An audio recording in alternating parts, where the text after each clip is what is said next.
Bavarci so k nam pripeljali dva avtomobila serije 2, ampak sta tako različna, da je kar hecno, da imata v osnovi enako oznako. Prvi ima celo pogon na napačni strani, razen če se peljete rikverc, kot bi rekli ljubitelji znamke.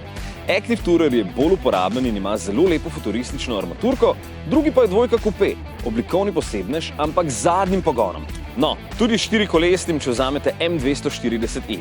Tega je že peljal, komaj čakam na test, ker je rekel, da se super pelje. Novi Citroen C5 je dobil dodatno oznako X, da je videti in tudi slišati bolj terensko.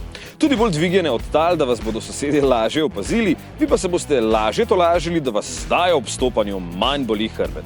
Vsaj 31 tisočakov in bo vaš. Tresla se je gora, rodil se je Born. Seatov ekvivalent Volkswagenu ID3 je oblikovno bistveno bolj zanimiv, nabit kot švarci, pod sedeži pa z enako tehnologijo kot original. Sedeži so iz reciklirane plastike, ki je plavala v morju, ampak je že oblika dovolj atraktivna, da vas ostalo sploh ne bo zanimalo. Popust in subvencija pa ga imate že za 32 jurjev. In če vas nastopaška oblika mika, pa bi vseeno radi malo več elegance, pol pa je za vas novi DS4. Atraktiven zunaj in znotraj, poln zaslonov in s primernim doplačilom je tudi glasbeno glasen. Obenem pa je dovolj prostoren, da boste zadnjico posedli v pravo udobje. Z osnovnim motorjem 28 tisočakov, res zmogljiv pa za 47 jurjev. Lahko se zgodi, da boste potrebovali več prostora, če ste bili bolj aktivni to zimo. In Ford S-Max bo lahko zadostil zahtevnejši a racionalni družini, ki se hoče voziti s hibridom, ker ima zdaj nov pogon. Če pa bi se radi počutili kot agent FBI ali pa CIA, potem pa bo za vas novi Ford Explorer.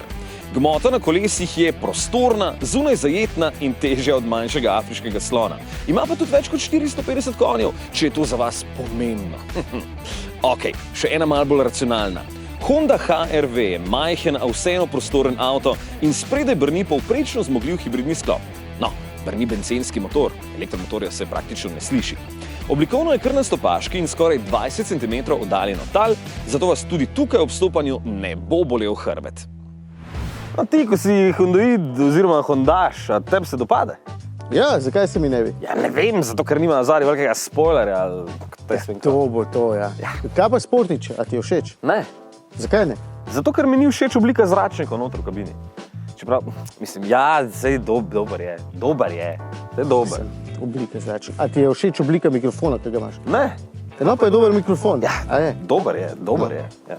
Zdaj si pa ti tak stilist. Ja, nisem, ampak a veš, Oblikovno je res poseben in z njim se bo marsikdo rad pohvalil pred sosedi, česar za 20 let stare Kie nismo glih mogli reči, ne?